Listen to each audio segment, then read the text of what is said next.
Allô tout le monde, je vais vous expliquer les principales fonctions de Fabrica, de création de Fabrica, pardon. Pour commencer, on va aller sur le site. Ensuite, je vais vous transférer là, ça ne sera pas long. OK. Pour aller sur le site, il faut s'inscrire ici. On fait Sign Up. OK. Vous mettrez votre adresse courriel et un mot de passe. Une fois effectué, la tâche effectuée, mon profil est ici. Vous avez un compte si mettons que vous voulez quitter. Ensuite, toutes les downloads et ainsi de suite. OK? Ensuite, pour les fonctions ici, vous avez 195 polices que vous pouvez utiliser et les faire aussi insérer dans Cricut Design Space si vous voulez. Il y a une façon de faire. La façon de faire, c'est à peu près le même principe que de fond. Il faut que ton Design Space soit fermé. Puis quand il est ouvert, ben là, tu vas pouvoir aller chercher tes polices d'écriture que tu veux avoir. Studio, c'est un autre genre de studio. C'est comme concevoir, je vous expliquerai sur une autre vidéo, comment on utilise le studio. On peut faire des propres images avec un fond en arrière.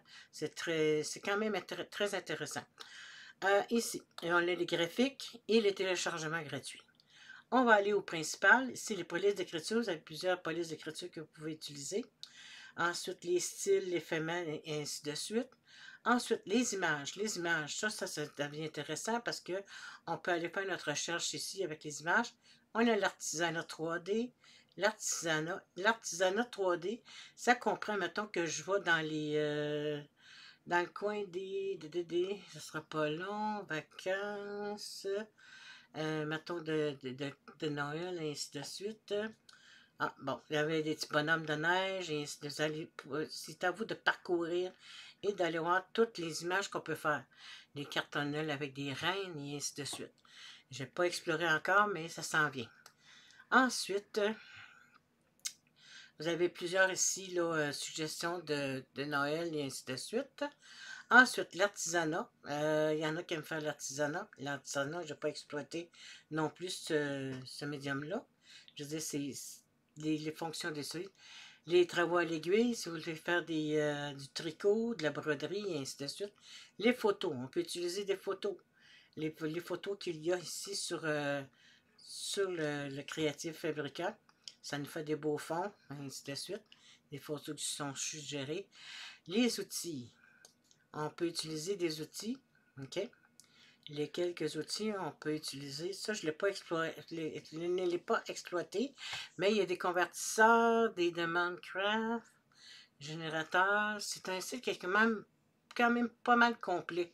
Des nuages de police, les nuages des formes, je ne les ai pas toutes exploités parce qu'il y en a tellement, là. Regardez, on peut faire bien des choses avec un créatif fabricant. COS, qu'est-ce que veut dire COS? C'est toutes les images qu'on peut aller chercher. Ensuite, les paquets. Moi, mon logiciel, il se traduit en français. Fait que c'est quand même très simple. Les broderies, les polices de broderie et ainsi de suite. Si on veut apprendre, ce que ça veut dire? C'est tu peux avoir le guide pour les polices, un guide utile pour la cricotte, la silhouette, l'espace de travail pour le canevas, comment ça fonctionne. Vous avez plusieurs ici là, pour savoir comment ça fonctionne. Ensuite, je vais juste revenir en arrière. Le studio, ben ça, c'est on peut créer des images. Ça vous montre comment ça fonctionne. On part ici, commencer à concevoir, puis après ça, ben, j'expliquerai dans une autre vidéo comment ça fonctionne. Ensuite, on va aller chercher le principal des choses qu'on veut chercher habituellement, c'est des images, OK? Je vais juste revenir en arrière là, pour aller chercher le principal des images. Je reviens encore pour aller chercher les onglets. On va revenir au début. Parce que là, j'ai expliqué pas mal de choses. Les 3D. Après ça, on est rendu pas mal proche des images. OK. Fait que là, je vais aller chercher des images. Mettons que je vais écrire Noël ici. OK. On peut avoir des aussi, mettons que vous voulez faire des tumblers, des tasses. Juste aller retourner là dans les images. les maquettes, ok? Les maquettes, vous allez avoir des maquettes de tasses. Mettons qu'on veut mettre une image que vous voulez la présenter, comme ça veut dire que, mettons que je vois une maquette de tasse, ok? Je télécharge dans mes affaires. Ensuite, je vais aller chercher les images qu'on peut aller chercher d'autres articles populaires aussi ici. Vous allez avoir plusieurs modèles de tasses, de couleurs de tasses, et ainsi de suite, que tu peux aller mettre ton image par-dessus, ça te donne une idée. C'est sûr que ça devient un petit peu plus complexe. OK? Je vais juste revenir en arrière. Le kawaii. Kawaii, c'est plusieurs.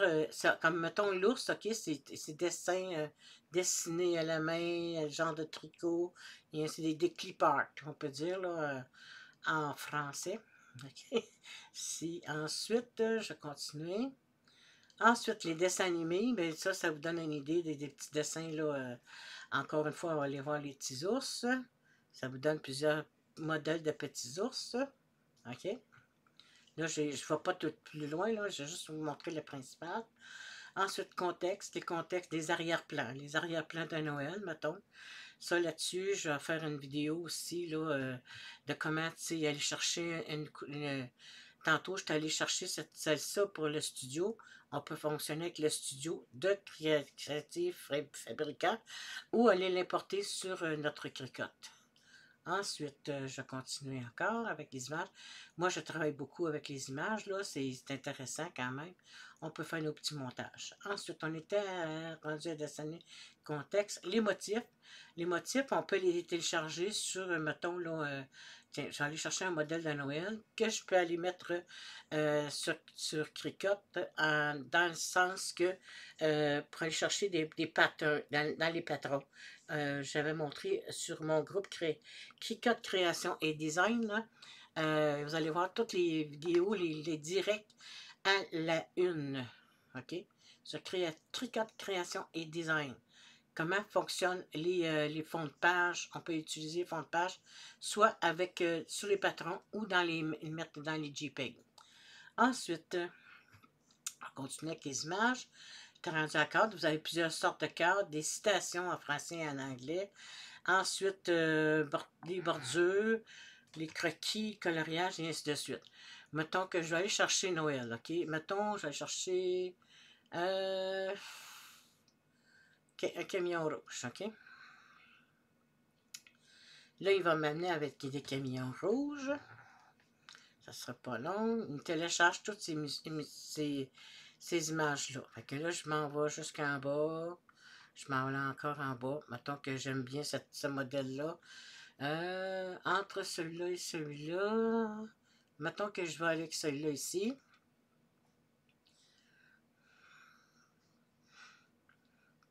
Je vais faire download. Il va aller s'insérer ici en haut à droite, OK?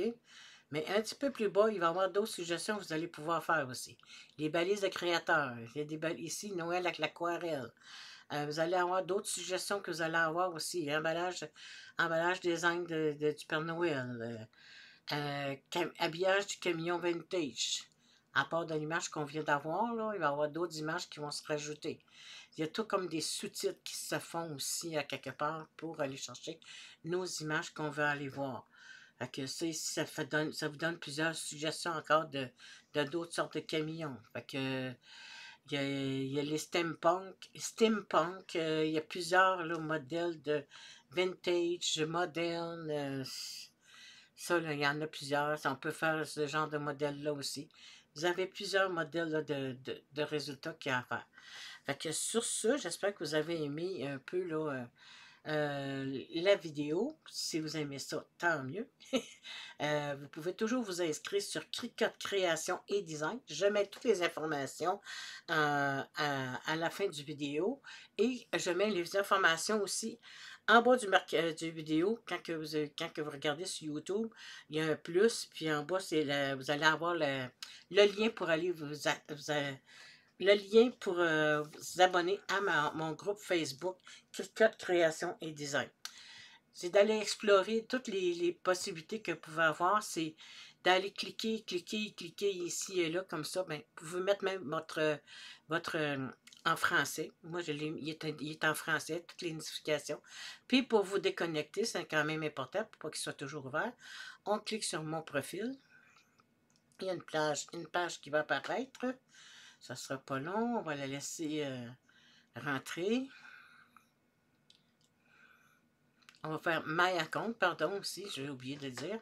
Mon profil My Account. Ensuite, on va aller ici, en haut, vers le milieu, ici, où c'est marqué Se déconnecter ou Logout.